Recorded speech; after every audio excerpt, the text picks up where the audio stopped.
Mr. Bevins, a question for Representative Johnson, please. A Gallup poll this month showed that just 13% of Americans approve of the job Congress is doing, and that's up from a record low of 10% in August. Why do you think this rating is so low, and what would you do to improve it?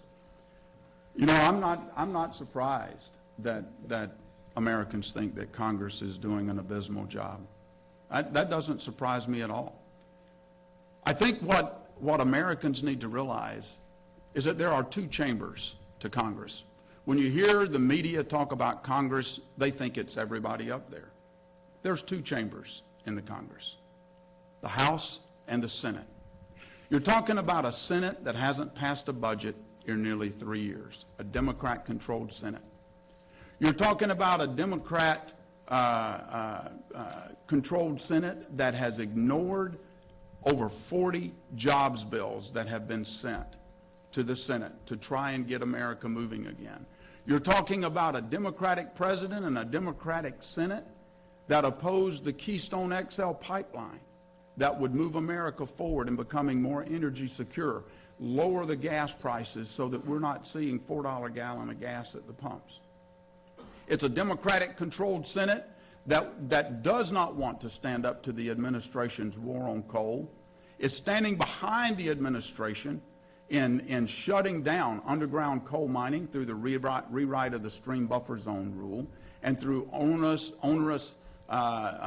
clean air regulations, not even based on science and fact. And that's the problem that we've got in Washington with Congress. We've got a dysfunctional Senate. Thank you.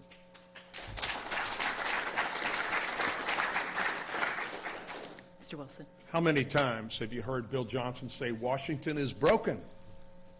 He's the congressman. It is broken. And they need to start reaching out and working together. Right now, ladies and gentlemen, these people that we have, the majority in Congress, are not trying to work solutions with the people in the Senate or even with the Democrats in the House. It's just our way or the highway, and that's how they talk about it. That's what they do.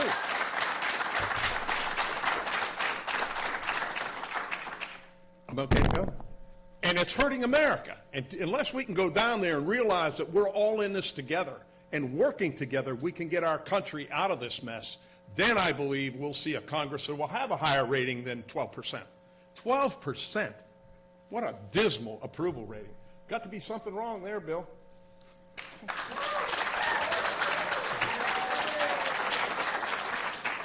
This is going to turn into the comedy hour.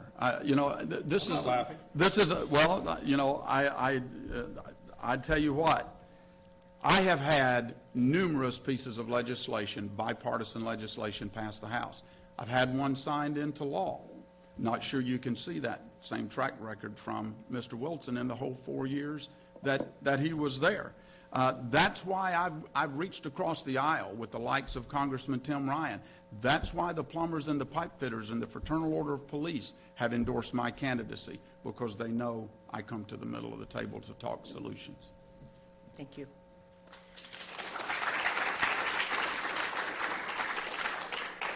Mr. Coulter, a question for Mr. Wilson, please.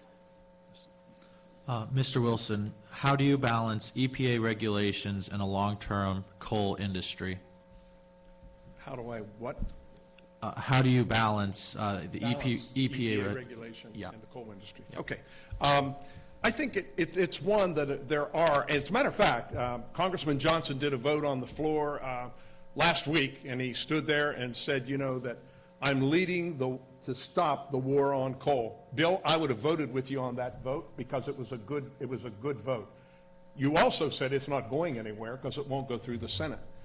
You're right on that too. What we need to do is work together so that we can get regulations that are going to be reasonable and protect the people and not ones that hurt the coal industry. I'm for the coal industry. I grew up in the coal fields when I was a kid. All of my friends their fathers worked in the coal mines. If they didn't work in the coal mines, they worked on the railroad hauling the coal out of the mines. I know the value of the energy that we have and we use every day, and I don't want to see them hurt by the EPA either. And so I would have voted for his bill. Mr. Johnson. Well, you know, that's encouraging that he would have voted for my bill, but you know who didn't vote for my bill? Nancy Pelosi didn't vote for my bill. That's who's funding Mr. Wilson's campaign. They want him back. They want him back because they know. They want him back because they know that he will vote along party lines with Nancy Pelosi to continue this war on coal. That's exactly what will happen. What is the war on coal? Through the Office of Surface Mining and Reclamation, they are trying to rewrite a stream buffer zone rule that is going to virtually shut down underground coal mining. That effort began under Mr. Wilson's watch. In 2009, the administration had already made its mind up. I can show you the records. You can go out and look at it for yourself. Look at the testimony from the witnesses that have come before the Natural Resources Committee. It started before the president even came into office. It was supported by Nancy Pelosi. It was supported by Congressman Charlie Wilson. And I'm still waiting to find that one evidence that he has stood up for the coal industry, because the coal industry doesn't know it.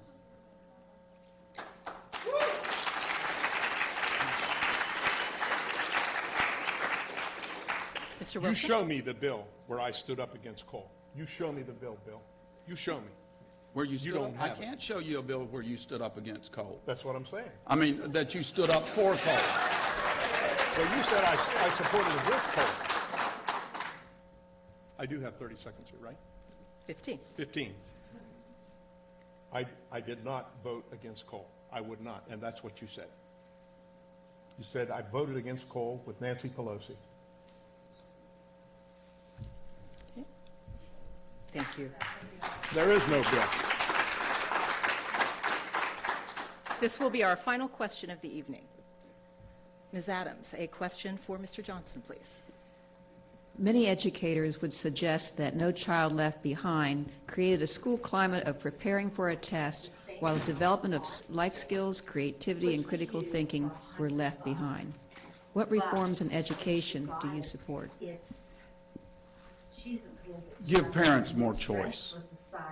Get the federal government out of the business of telling parents how their children have to be educated. I'm a product of a public school education. I went to 13 schools in 12 years. Part of that was because I was a military brat.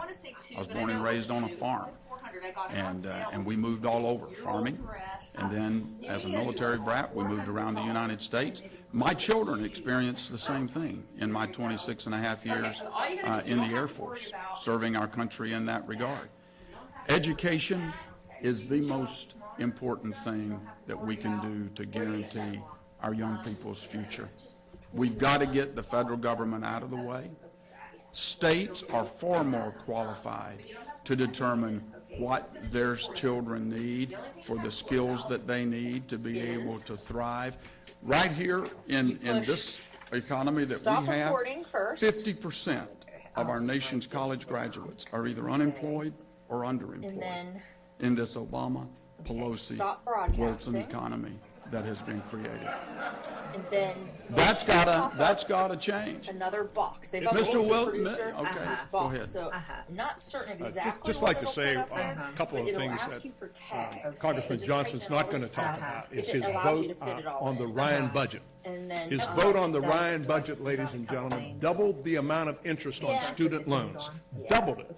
Now it's and I put on there 6.8%. When I was in House Congress, district, I you know, was I put very what proud it is. to vote to lower that interest rate so on anyhow, that's all you student gotta do? loans so that it was down to So stop 3.4. recording, then stop Congressman broadcasting. Johnson and his troops go in there and they raise the interest rate And if on it doesn't kids let me trying to do go all to of college. this, If that's not enough, they cut half the Pell Grants And if, out so nobody can get Pell Grants. then If you don't that's think it. that hurts education, how many kids so just in this shut school that right off. now And then, are on Pell Grants or have student loans? I'll bet you much. shut off. And so what I'm saying, that's what he did for education.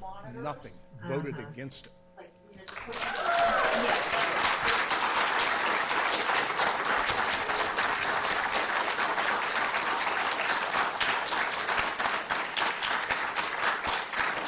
Representative Johnson, your Are you rebuttal? starting the clock now, after all the applause has died down? He passed the legislation that put the sunset clause in place to let the student loans double. Don't be deceived, ladies and gentlemen. I voted to stop those student loan interest rates from going up. Did they go up? No, they did not, because my vote was cast to stop that. Thank you.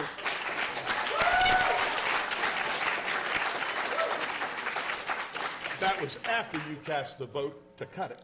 This ends, I thought his this time ends was the over. questioning by the Well, panelists. give me another shot. Just You have a closing.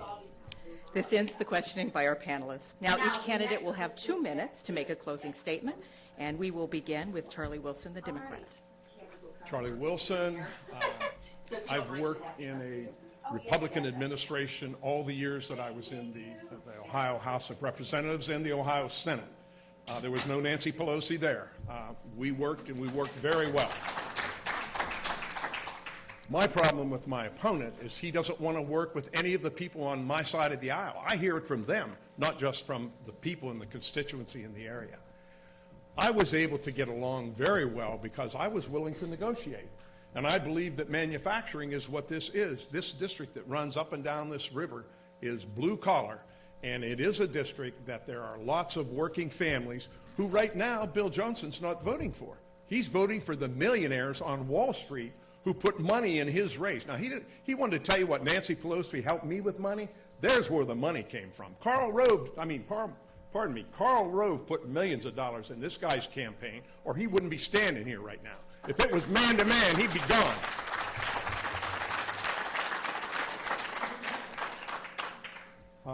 Let me just say a few things other than that. I was proud when I had my congressional office. I had it right here on Front Street where Bill has his. We had Barb Danford and Ms. Daler both working in there every day. They did a great job. I hope that they were able to serve some of you here. But we are very proud of our office, and our office offered good service to the city of Marietta and Washington County. So we were proud to be here, and I appreciate the opportunity to be here this evening. Thank you. Thank you.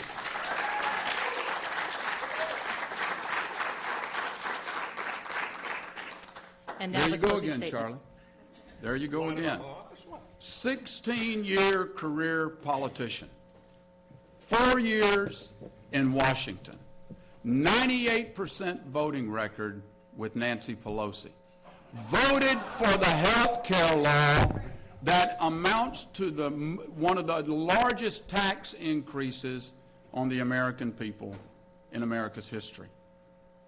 That's what's standing before you today, folks. You fired him in 2010, and now he wants you to rehire him to do more of the same. All you got to do is go ask congressmen like Congressman Tim Ryan. Congressman Tim Ryan and I have collaborated to get the Secretary of Energy to open up the oil and natural gas markets overseas so that we can prosper here in eastern and southeastern Ohio. Ask the other members of the Veterans Affairs Committee that voted bipartisan legislation to make sure that our veterans have the benefits that they deserve. I'd like, real quick, for all the children to stand up in this room. I got a son back there on the back row. Kids, stand up. Stand up. This is the next generation, folks. This is who I am fighting for. That's the reason that I do what I do day in and day out, from dawn till dusk. We have put in one of the best constituent services programs in the state, in the nation. We've connected businesses with opportunities. We've helped seniors get their Social Security. We've helped veterans get their benefits. Ladies and gentlemen, I want to keep fighting for you. And with your vote in November, that's exactly what I'll do. Thank you.